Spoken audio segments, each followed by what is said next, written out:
And before anybody starts to turn, they ought to know everything that's on this sheet and do it.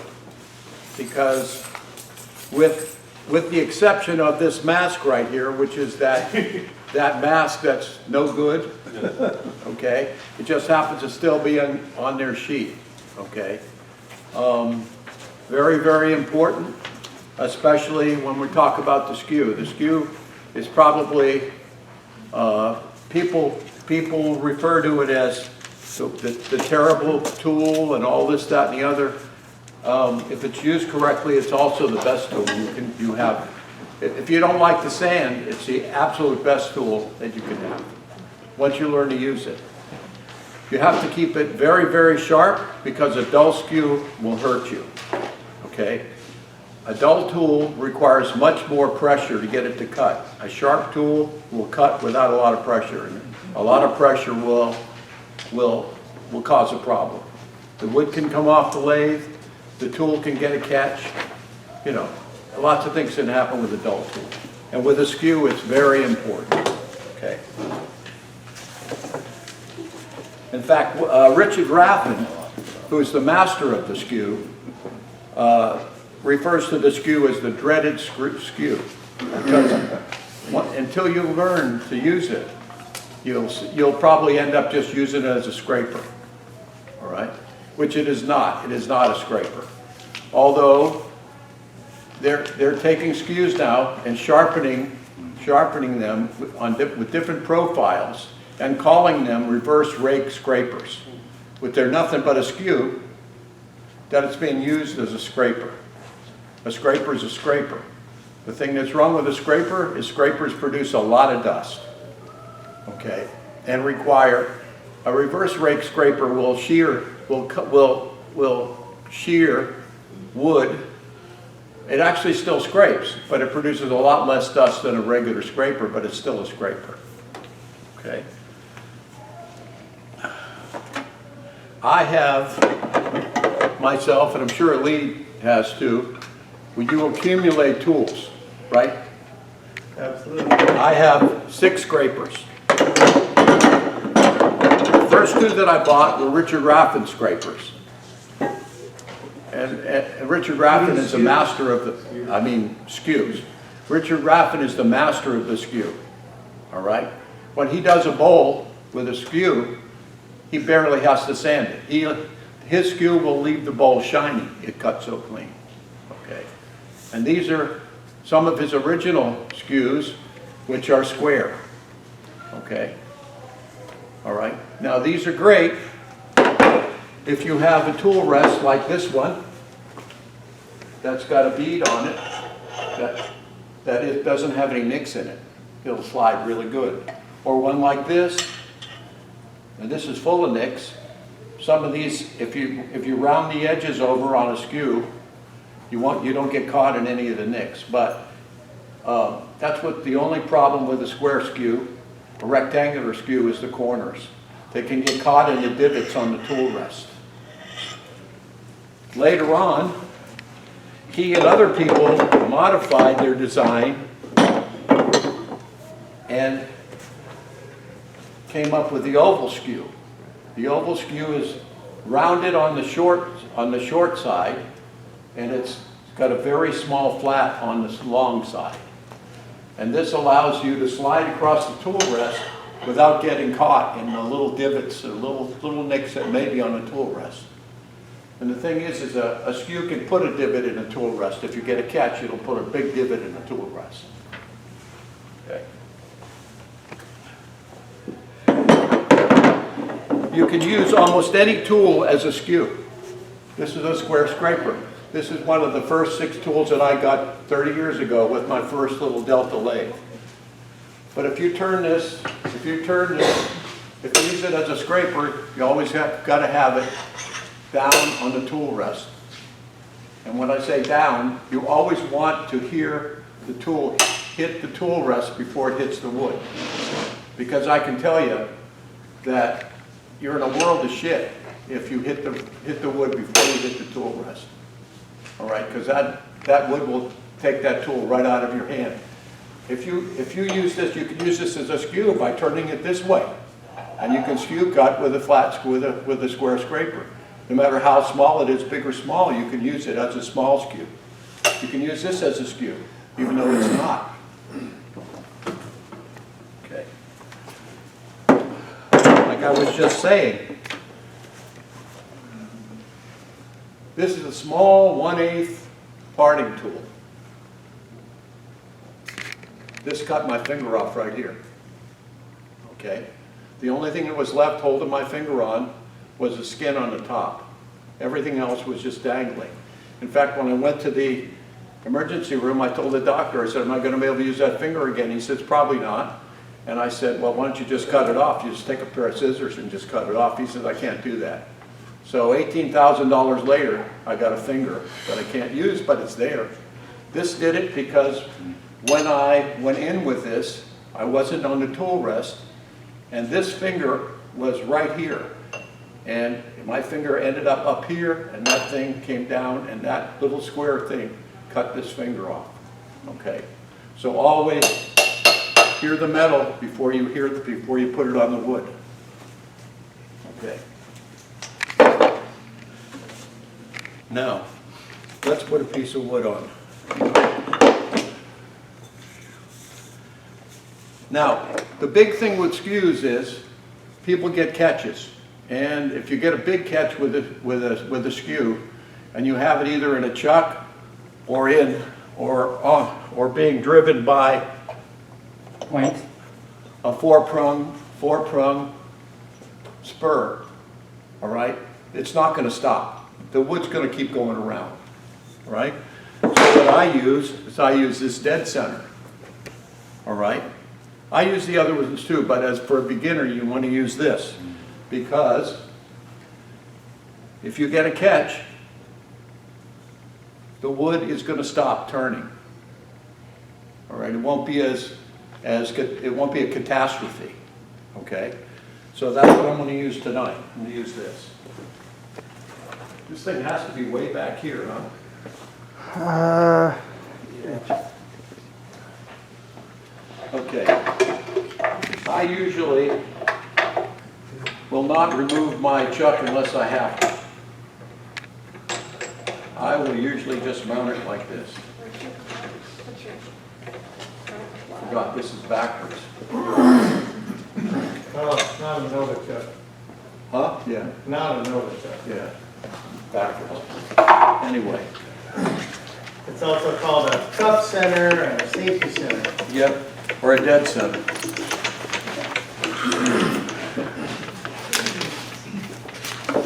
And I use a one-way live center. I've never used this lathe before, so we're good. And I brought a longer tool rest with me, but it doesn't fit this lathe. So what we're going to do, it really should have a tool rest of at least as long as this. Okay. So, If you follow the rules, actually never put in your lathe ever again.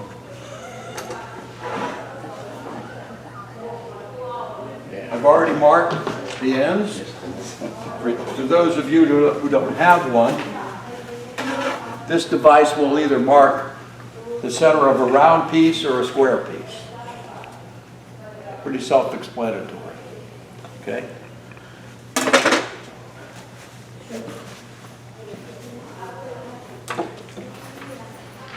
And then I punch the center with an awl so that I don't have to try to find this one.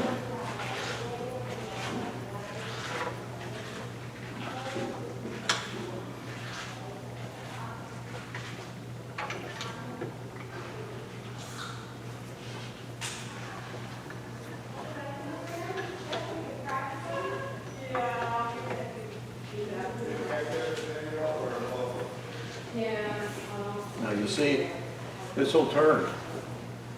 All right, so if you get a catch, the wood's going to stop. So you still get enough grab to You got to give it enough pressure so that you can cut. But if you get a good sized catch, the wood will stop. This actually helps you learn how to make light cuts.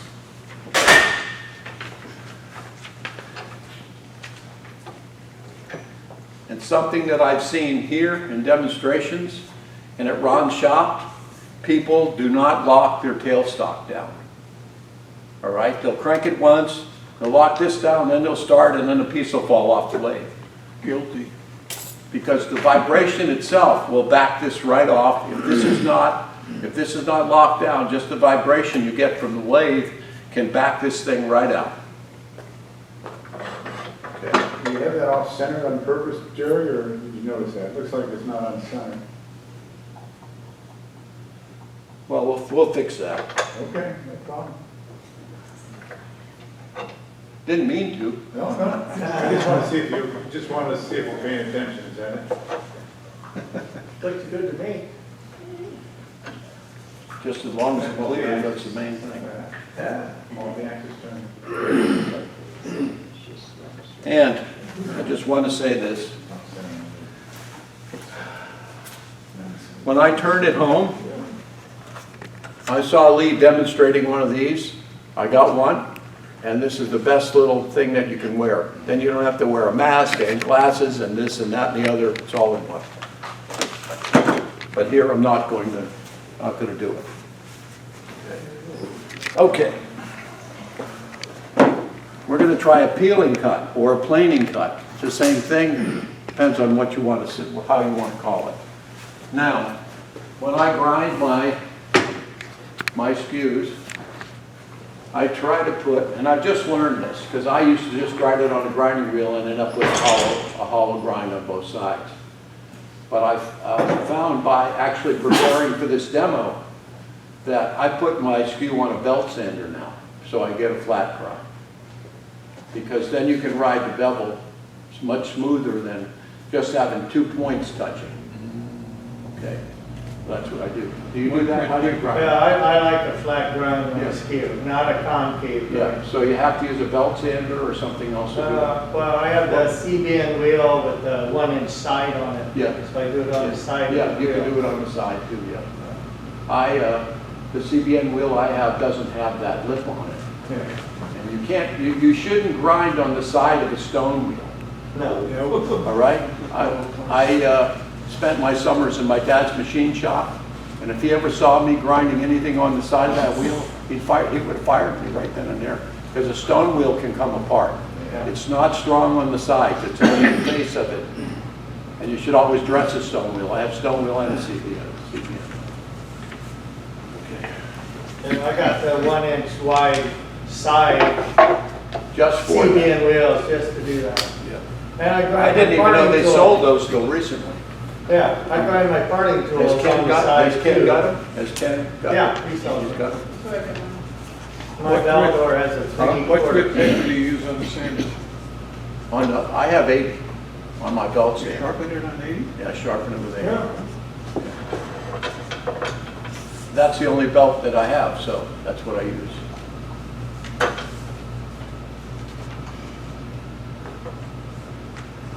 Like I said, I should have a tool rest as long as it's a piece of wood, but we don't, so. And when you're doing that on the sander, do you run the point first or from the back? I to do it on the point? side. I run it on the sander with the belt going that way. Oh, But you can do it this way too, but you can't maintain, it's harder to maintain the right angle that way. So I do it this way so I can see it. So there's a lot of different ways to do it. And I know that Lee probably knows a lot of ways to do what I'm gonna do. Well, I just went on YouTube and I compiled all the different ways that I saw on YouTube and, you know, yeah. How important is it to have both corners sharp? Oh, it's very, Not chipped around. very important, very important. You don't want to round the corners off because then you can't do a bead, you can't do a cove correctly or a V-cut. And another thing that most videos will show you is Richard Raffin cuts with the long tip up, all right? I learned from Mitch Wallach, an old longtime member who was a Skew, that was his tool. And I do my V-cuts and beads with the long tip down. Because when you have the long tip up, if you get into the bottom of the V-cut or the bottom of the bead, you can't see the tip cutting. You have to just suppose you're doing it right. With the long tip down, you can always see the cutting tip. It's a matter of preference, so let's see what we got here.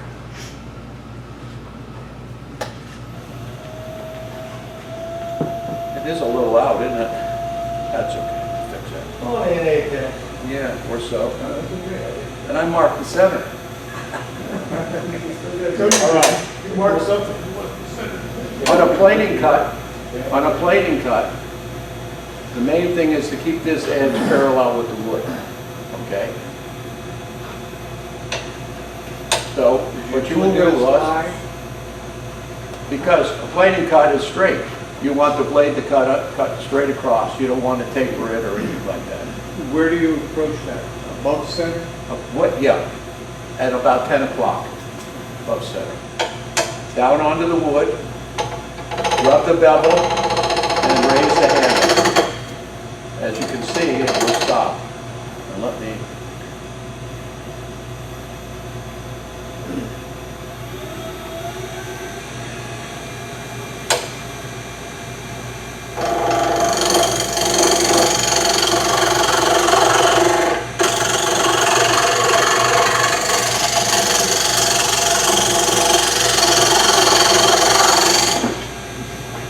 Go either direction.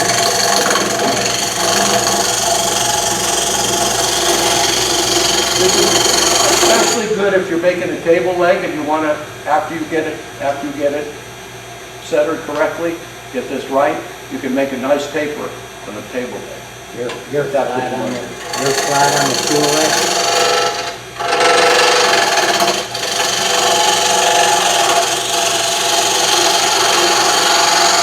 As you can see, the lady will slow down and stop if I get too much pressure.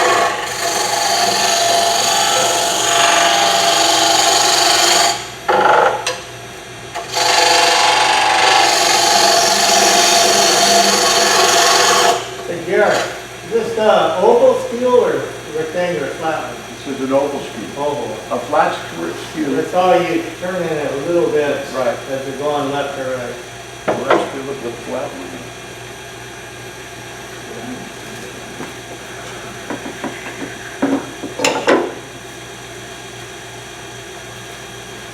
Flat one probably would work better.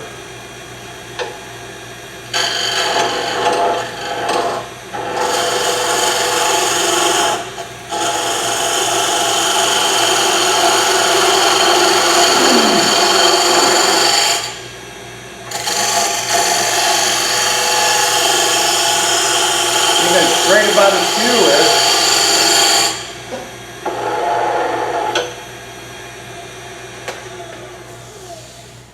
the finish that you get out of a skew, like I said, is usually good enough just to start with 320. All right, we're getting a little tear out right here. And I'll try to get rid of that real quick. A little lighter cut. When I'm doing it, start with 80.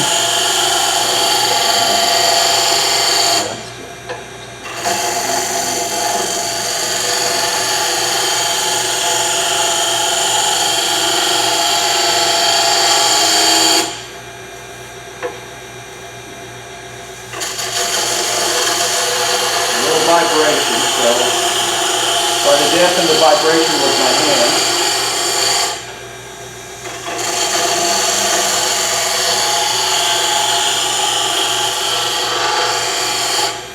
Isn't that contradictory to the idea of putting your Huh? hands on the other side of the rest?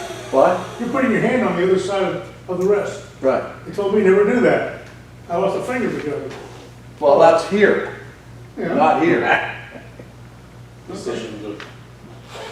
You get your fingers here, you might even lose them. Yeah. But this is over here.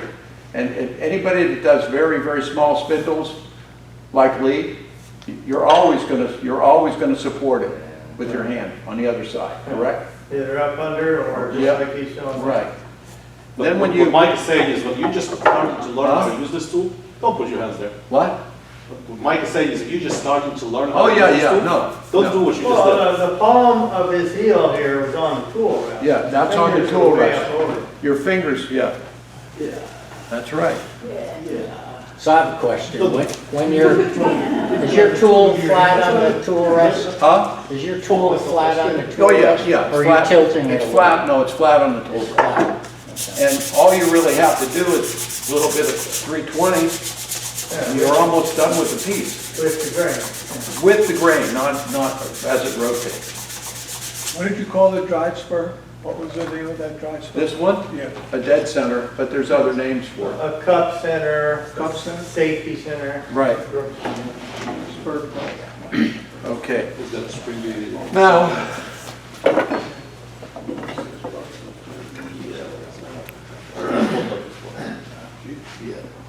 Yeah, that's like I think the first center they came up with. They Right. always used the last one, so it wouldn't burn the wood as much. right. Now, another thing that's done with the skew, and I have the oval skew because I want to be able to turn it, okay? You can do that, but it's easier with this, so. Now, a V cut, very easy. Start high, raise your handle, get it into the wood.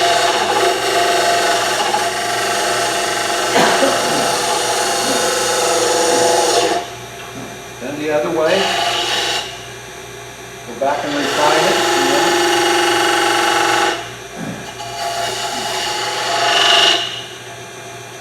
Now, if you want a bead, you start at the top, right up on the top, and you start to roll it over at about 10 o'clock.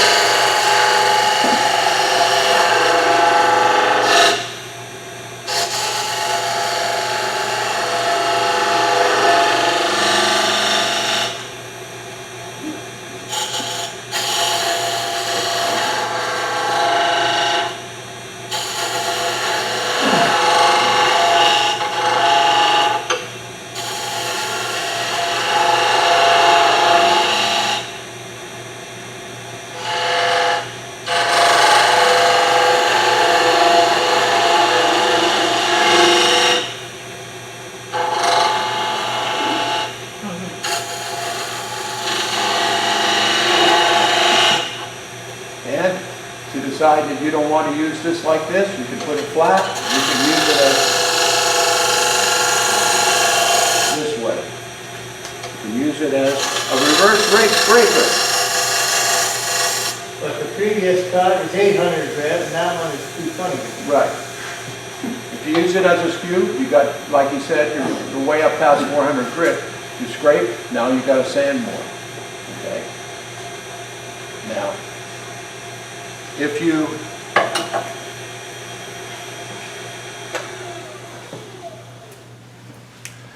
if you want to make a consistent bead, I'm not real good at this, but we'll do it. Because I use a skew basically to roll the ends. I use a skew to taper stuff to taper. If you want to make a bead,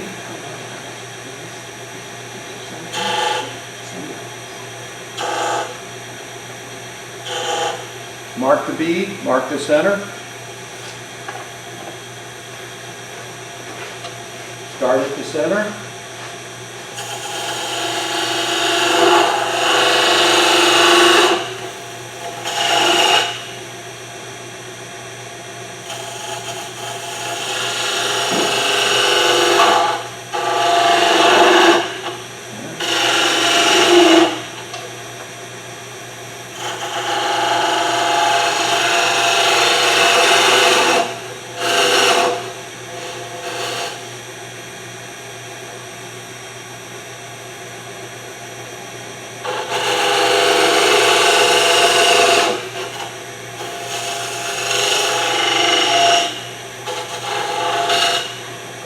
Then you can refine your bead.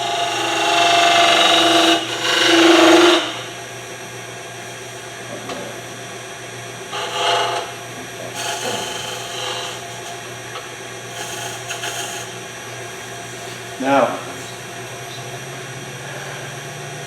if you want to make a taper, okay, take your skew and present it to the wood at a 45-degree angle, the blade at a 45-degree angle. Come in at about 10:30. I'm going to put on my spur center, so this doesn't keep stopping on me. Can we go back to turning your bead there for a second? Yeah. Because if your point is not perfect and crisp and good, if it's rounded over or chipped at all, you cannot do that. You can't get down into the, That can't point get down will in the not corner. allow you to do the cut right. And you can use a detail, gouge to do it. But, this is a detail gouge. Yeah. But you can't get into the corners as well as you can with a skew. The Yeah. skew will let you get way down into the Yeah. corner. But if your point is compromised, it does not work. No. The tip's got to be very sharp.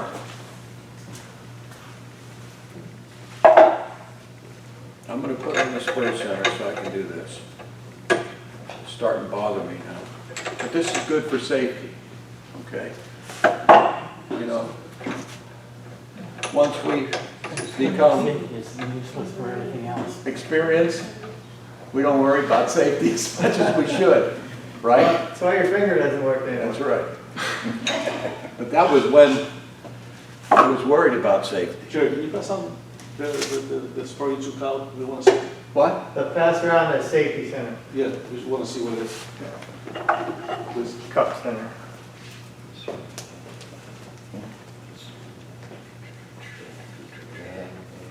All right.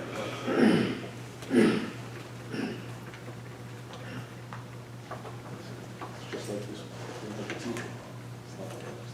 Okay, now it's not going to stop. Maybe I can get a catch and show you what it's like. I've gotten lots of catches, believe me. Very exciting. Okay. Present your tool at a 45-degree angle.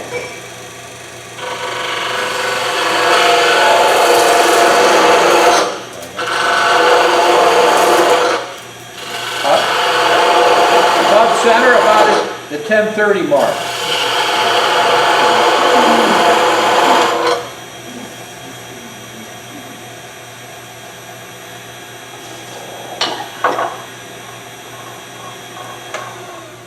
This is a backwards, this lay this backwards. Yeah, that is. That's pretty working to be. If you sand it with 320, you're done. With the grain, always with the grain. Okay, it's done. Now, Did you bring a square piece of wood too? yeah, I got them right over there.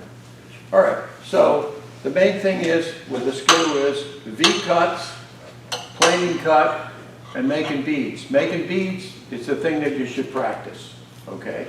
Planing cuts, got to teach Mike to keep his fingers out of it, but you don't have to put your fingers over there. But this wood started to vibrate on me, so that dampens the vibration. And my heel, like he was saying, was right above, right up on the tool rest, okay? So,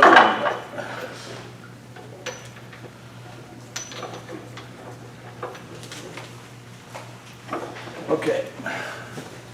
Now, Jerry, when you had your hand over there, was your hand resting on the tool rest the heel of my hand was resting on the tool rest. to then hold it on? Right. And my fingers were never down. It's got to be loose because if you get your fingers, if you grab the piece, it can really screw your knuckles up, believe me. You know, because it'll push your fingers up. So, anyway. Yeah, it doesn't have like a little finial, but never Yeah. with a big piece. Right. Now, this is just a piece of construction lumber. It's square, it's not like this one, but you can also do table legs. I'm sure you've already seen a table leg with a square top and a turn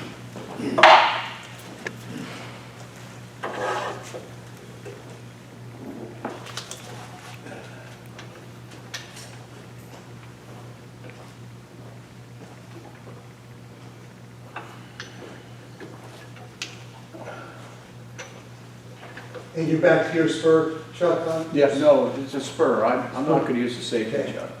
Because it'll stop, you know. For safety, yeah, for safety, it works. Right. Yeah, for learning. It's very For safe. learning, it's very good. Excellent for learning. Yeah.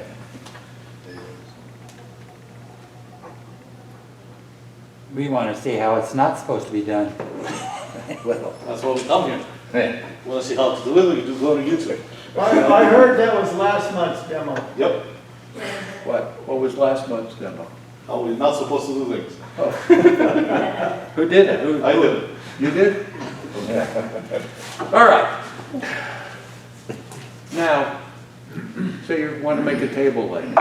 Start out with a piece of 2x2. And remember, this is just a piece of pine from Home Depot. Yes, sir. Now, do you grind it every time, or do you hone it, do you strop it? I check it, and I do more grinding and honing, and I also will take, after you grind the tip, I also remove the burr from the edge by just rubbing it on end grain. Because when you grind it, you're going to get a burr, right? Just rub it on end grain. Do the same on both sides. You can usually tell if it's still sharp, you know, because it'll cut you. You just cut a piece of wood. Okay. Lock everything down. All right. Still come in about 10 o'clock.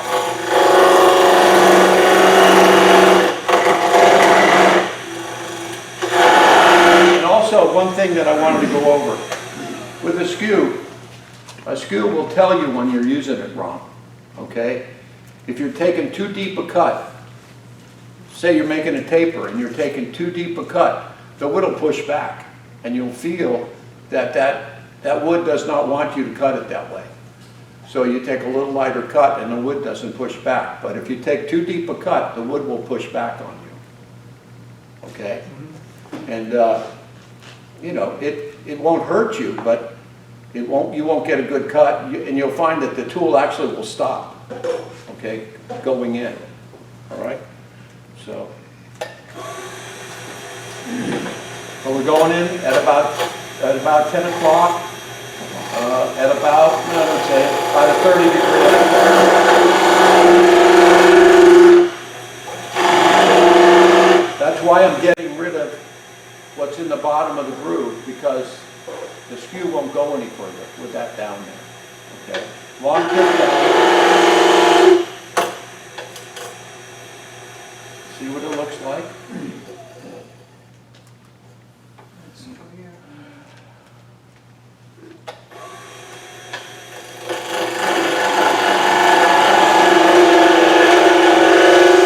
Then you can start to shape.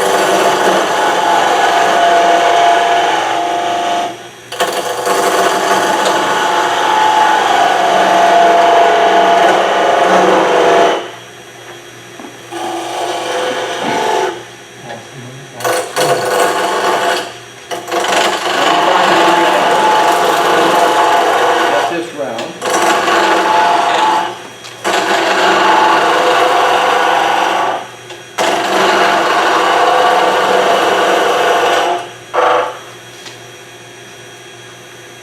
Short tip down going towards the headstock.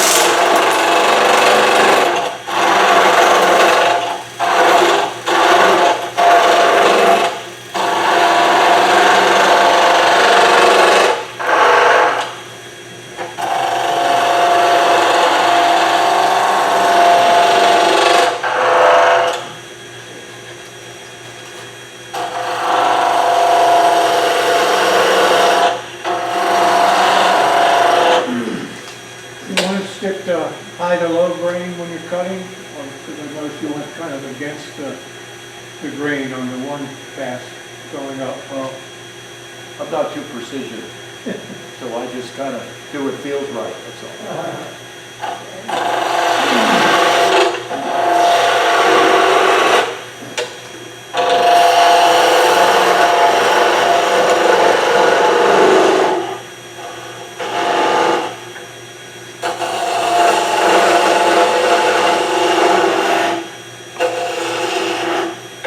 And let's say we want to.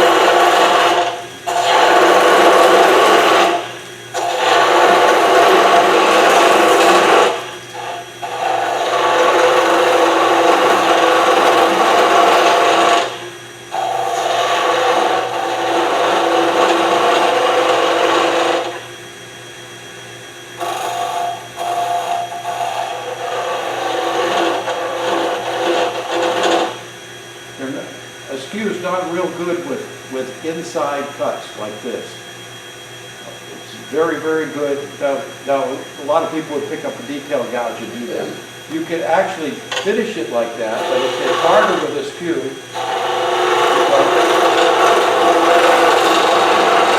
Go inside.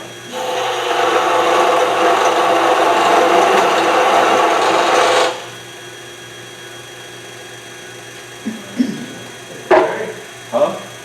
Yes, sir. Bob Przybylski, who used to be in the club, he moved up to the villages years ago. He did a demo on the skew. Who?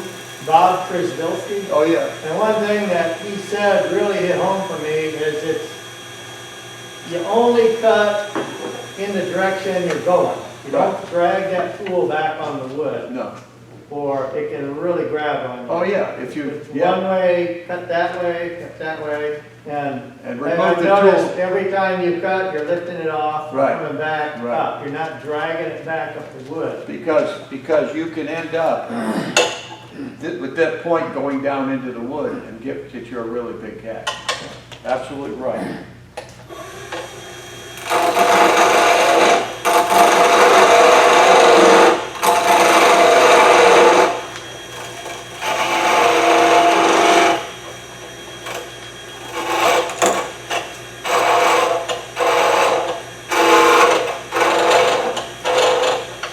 So anyway, there we go. So you'll end up, look, see this wood is, look at this. That's what you get for turning point.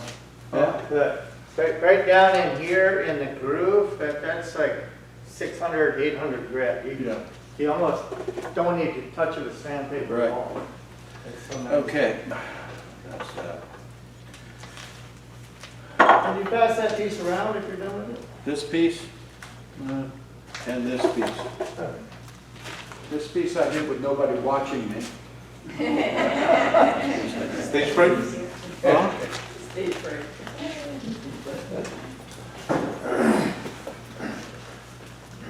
Okay. Okay, something I'm gonna show you here. Now, since we usually are making bowls and not table legs, right? The skew is very, very useful with torn grain, with old wood that's punky, that's very hard to get a smooth, a good surface on. Okay.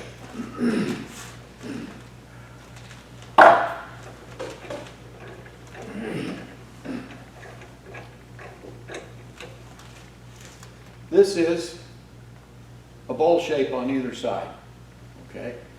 I'm going to pass around this piece after I make one skew cut on this side. I made the bowl shape with a gouge, a nice sharp gouge. I believe this is a piece of probably mahogany, okay? I don't know for sure, because it's been laying in my shop for a long time. And I'll show you the difference between, Is that end grain or side grain? this is end grain. And side grain works really good too, because even though end grain is perfectly symmetrical to use as a skew, except that end grain can rip out on you. You can get a rougher surface. Side grain, you can use it on side grain bowls also, and it'll really give you a good finish because you're not fooling with the end grain. So, This is backwards. Oh, this won't open up all the way. Oh, there it is. I got it. Looks like tamarind maybe. Huh? Tamarind maybe? Could be. It looks like mahogany to me, but I don't know. Mahogany sapwood spalts like that. Right. The hardwood doesn't. Right. Okay.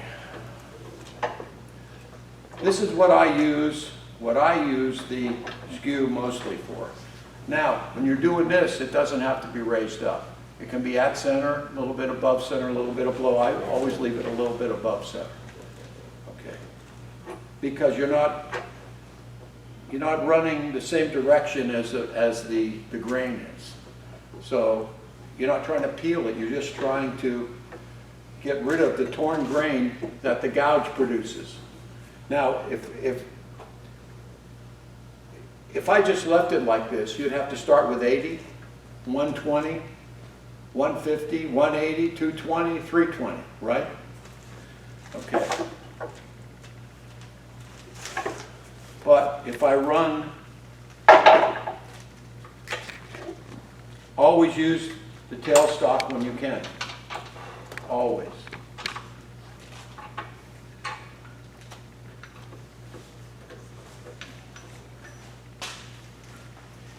Let's see what we got here.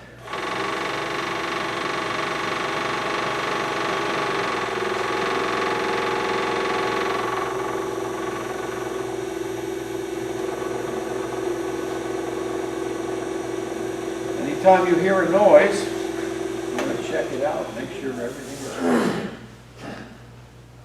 Probably tail stuff.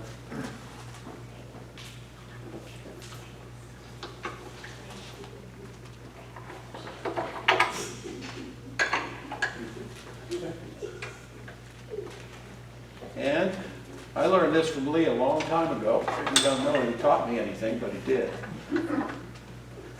Glad you pay attention. Sometimes. When you're putting a piece of wood in a chuck, you never want to do it like this. You want to put the palm of your hand up against the back of it and push it in, because then you are creating the same pressure all the way around the chuck. And your tenon should always be shorter than the distance, than the bite of your chuck. But this looks like this has got about a ½ an inch or maybe 3/8 of an inch depth to it. And you always want your tenon to be smaller than that so that the chuck jaws on the shoulders is what's supporting on the wood, not the end of the tenon.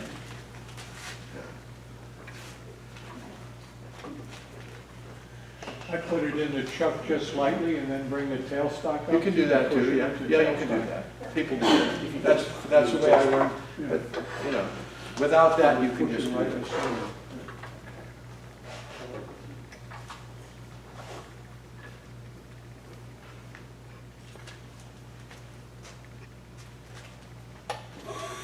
Better. Look at that. Okay.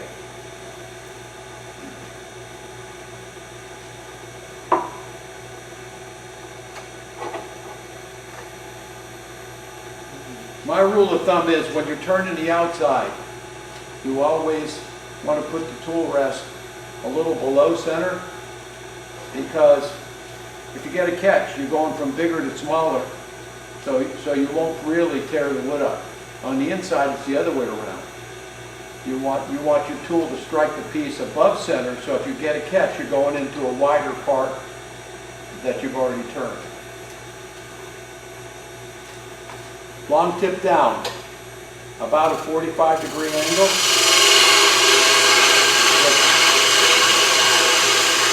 Very light cut. Use your thumb to hold it in. Cut with the lower third of the blade, always. Whether your tip this end is down or this end is down. Because if you get up halfway or above center, this thing is just going to flip right over on you and get a big catch. Okay? That's the worst catch. Huh? That's the worst catch. The worst catch. Now that's just one pass. I could make another pass with it. I'm not even going to sand it. I'm just going to pass it around and show you.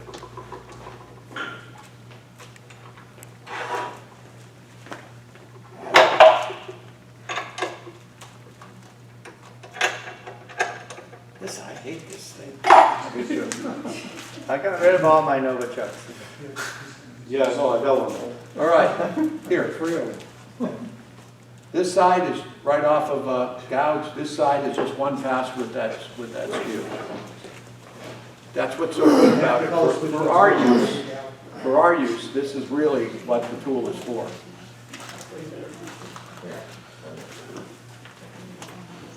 Okay, that's it. Oh, Okay, little safety. Whenever you use a scraper of any kind, flat on the tool rest. All right? Unless you are experienced enough to think that you can use this as a skew and then you can use the bottom third, you can almost do the same thing. Jerry, hold the tool where Larry can see it. Huh? When you hold the tool and moving it around, Oh. the camera can't get it. It's a scraper. It's a square scraper. This is another one of the tools I've had since I started turning wood. All right? Now, what would you call this? Spindle roughing gouge. Roughing gouge? Spindle. It's a spindle roughing gouge, which means that, I think Lee probably saw the same thing I did a few years ago, that really, the really big tool maker in England, what's the name of that tool maker in England? Sorby, there's another one. Pinnacle? Crown? Crown. Yeah. All right, they were in a lawsuit. One of these broke off and almost killed somebody. Yeah, that's a crown you got there. Yeah, this is a crown, right. All right? You see how small the tang is on this? Yeah. This is for roughing out 4 inches in diameter and smaller. Now, I've used it for a lot bigger, and I know Lisa used it for a lot bigger, okay? But it's not made for that, all right? Now they call it, they didn't call it a spindle roughing gouge then, they just called it a roughing gouge. And that's why they got sued. And now they're gonna tell you, only 4.5 inches in diameter or smaller. What you need is like a P&N gouge, which is machined. It's a round stock, and it's got a taper. It's machined on the tape. It's a round stock, and it's ground out of about a 1 inch, what would you call it, bar stock? Solid bar. Bar stock, and it's tapered so that all the molecules are running that direction. This is forged. It's a flat piece of steel. They hit it with a big press, and it bends it like that. All right? So what you got here is you have all of it's unsupported, except for right there. And this sucker can break off. I broke a smaller one, okay? I cover this one.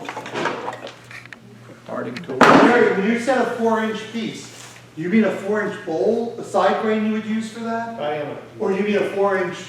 Oh no, the outside. Forest diameter piece of wood.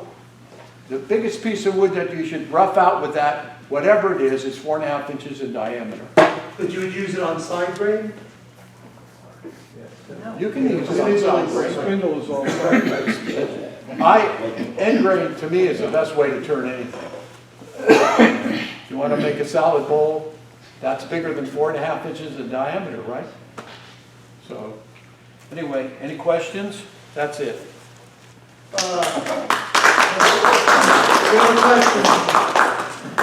When I'm rolling beads, I prefer a skew that's flat all the way across the top. Not a scraper, but an actual skew. Right, right. I Instead have of, the- I have one that's the- I have one that's close to that. But that's the one I prefer to roll beads with. Yeah, Maybe on the machine. it'll work just the same. No, that's why I told Mike Kellum wanted me to show him how to come to my shop and let me teach him on a skew. And I said, buy yourself a skew first, because you better grind it the way it's comfortable for you. Right. I've seen many skews. I've seen skews this wide. That's what the Bodgers used to use in England when they went around making table legs and all that. And it just sat right on top of the wood, and they just peeled it off, and shavings this wide. Alan Lacer sells that one, it's about that wide. It's flat across the top and then curves way down on the edge. Right, right. When you're saying for beads, you like it flat across or almost flat? Well, I like the end straight across. Yeah, he's saying at a 90-degree angle, and I prefer And you know, if you look at these, they're all at different angles, Yeah. you know? And And he learned from Mitch Wallach, and he was a master with the skew. he was a master of the skew, Yeah. all right? So, What do you think of the round curve? I hate those, because I was gonna go over that. When you do, you gotta watch, if you've watched videos on skews, you should, if you're gonna use one. You watch, Raffin uses a round skew now. He used to use a straight skew. But remember, this guy is And great. you're talking the angle of the grind, not the bar stop.